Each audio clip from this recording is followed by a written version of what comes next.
Once upon a time there lived a stonecutter who went every day to a great rock in the side of a big mountain and cut out slabs for gravestones or houses. He understood very well the kinds of stones wanted for different purposes, and as he was a careful workman, he had plenty of customers.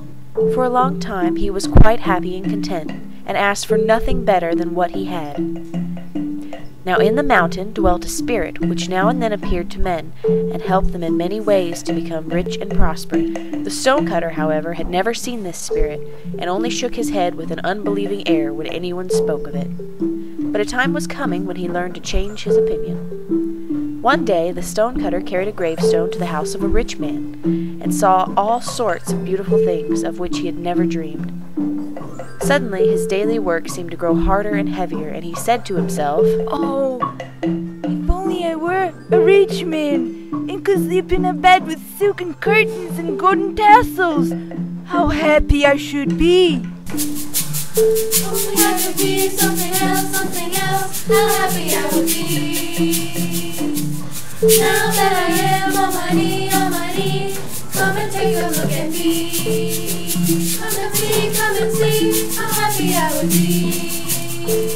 Come and see, how happy I would be. and a voice answered him, "Your wish is heard. A rich man you shall be."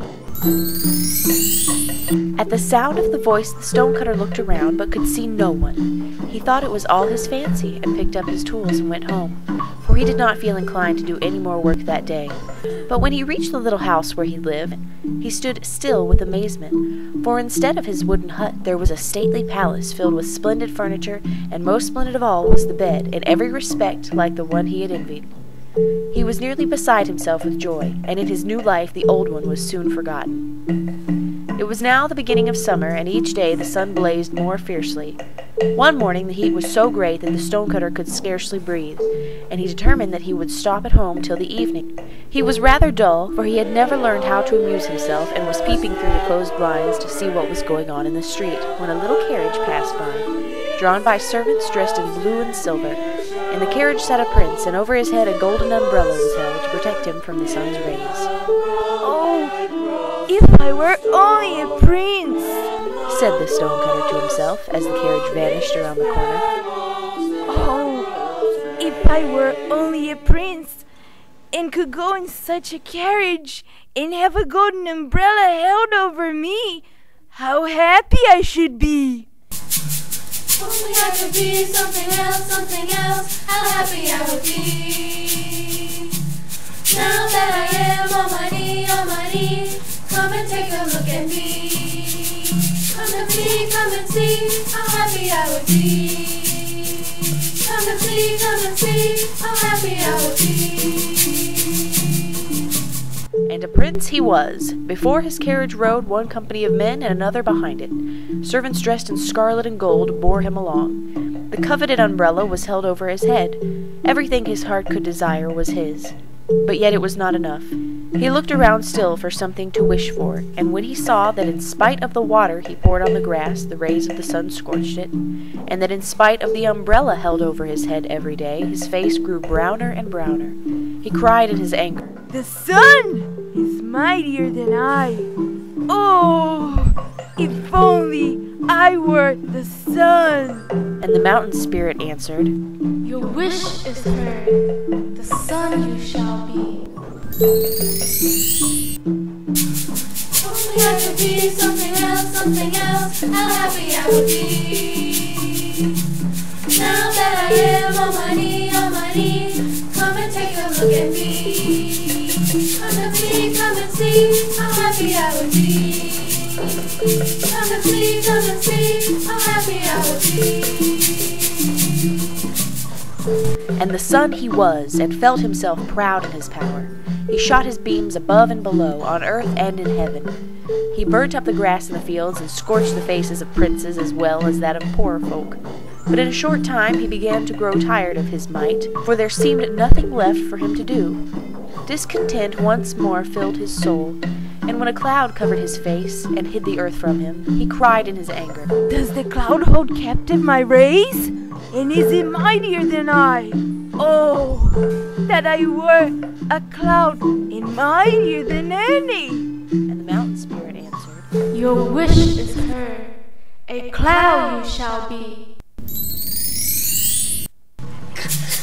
Only I could be something else, how happy I would be.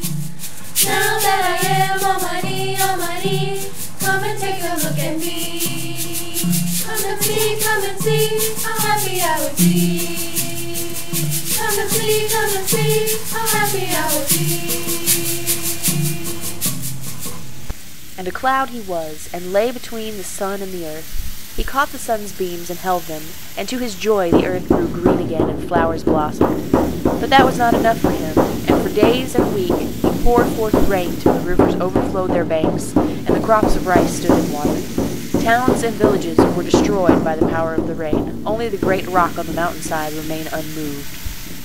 The cloud was amazed at his sight and cried in wonder. Is the rock then mightier than I? Oh, if I were only the rock! And the mountain spirit answered, Your wish is heard. The rock you shall be. Only I could be something else, how happy I would be.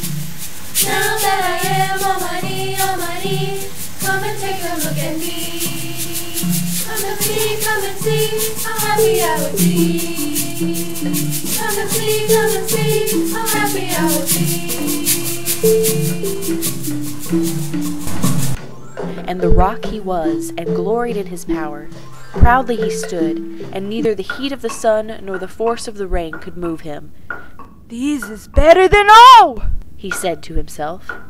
But one day he heard a strange noise at his feet, and when he looked down to see what it could be, he saw a stonecutter driving tools into his surface. Even while he looked, a trembling feeling ran all through him, and a great block broke off and fell upon the ground. Then he cried in his wrath, He's a mere child of earth, mightier than a rock? Oh, if I were only a man! And the mountain spirit answered, Your wish is heard. A man once more you shall be. And a man he was, and in the sweat of his brow he toiled again at his trade of stone cutting. His bed was hard and his food scanty, but he had learned to be satisfied with it, and did not long to be something or someone else. And as he never asked for things he did not have, or desired to be greater or mightier than other people, he was happy at last, and never again heard the voice of the mountain spirit.